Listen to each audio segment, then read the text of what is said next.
that it was time he submitted himself to Mr. Holroyd's ministrations. There was certainly an undergrowth of grey hair visible beneath his chestnut crop that should have been attended to at least a fortnight ago. Also there was a growing thinness in the locks that crossed his head.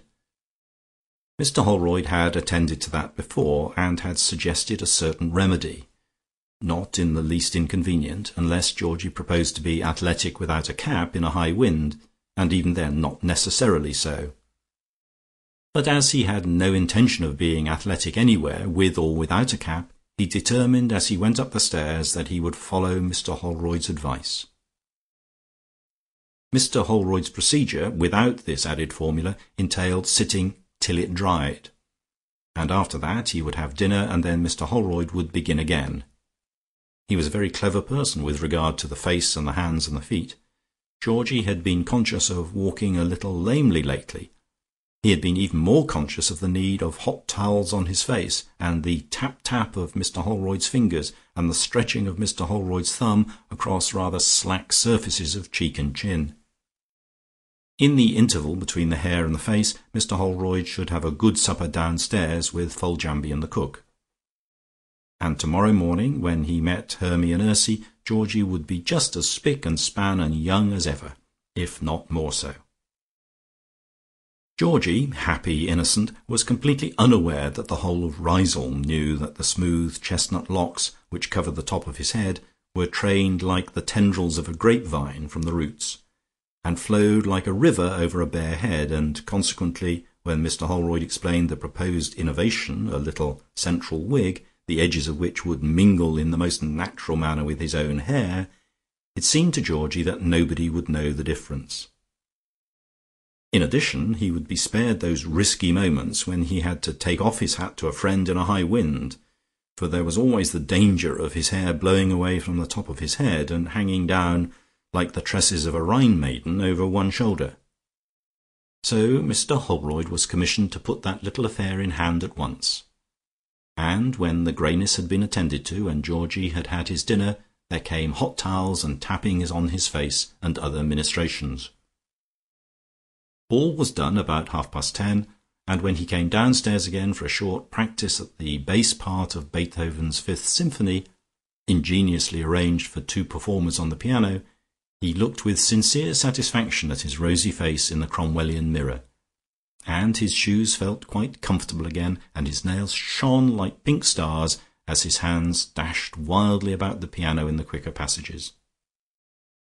But all the time the thought of the Guru next door, under whose tuition he might be able to regain his youth without recourse to those expensive subterfuges, for the price of the undetectable toupee astonished him, rang in his head with a melody more haunting than Beethoven's.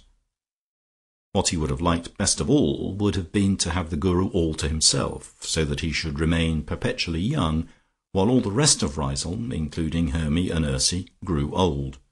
Then indeed he would be king of the place, instead of serving the interests of its queen. He rose with a little sigh, and after adjusting the strip of flannel over the keys, shut his piano, and busied himself for a little with a soft duster over his cabinet of bibelots, which not even Foljambe was allowed to touch. It was generally understood that he had inherited them, though the inheritance had chiefly passed to him through the medium of curiosity shops, and there were several pieces of considerable value among them. There was a gold Louis XVI snuff-box, a miniature by Carl Huth, a silver toy porringer of the time of Queen Anne, a piece of Beau china, an enamelled cigarette case by Fabergé. But tonight his handling of them was not so dainty and delicate as usual, and he actually dropped the porringer on the floor as he was dusting it, for his mind still occupied itself with the Guru and the practices that led to permanent youth. How quick Lucia had been to snap him up for her garden party. Yet perhaps she would not get him, for he might say he was not sent.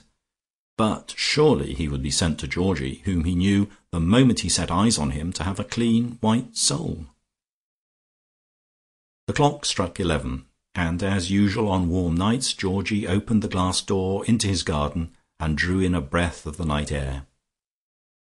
There was a slip of moon in the sky which he most punctiliously saluted, wondering, though he did not seriously believe in its superstition, how Lucia could be so foolhardy as to cut the new moon. She had seen it yesterday, she told him, in London, and had taken no notice whatever of it. The heavens were quickly peppered with pretty stars, which Georgie, after his busy, interesting day, enjoyed looking at, though if he had had the arrangement of them, he would certainly have put them in more definite patterns. Among them was a very red planet, and Georgie, with recollections of his classical education, easily remembered that Mars, the god of war, was symbolized in the heavens by a red star. Could that mean anything to peaceful Riseholme? Was internal warfare, were revolutionary movements possible in so serene a realm? End of chapter.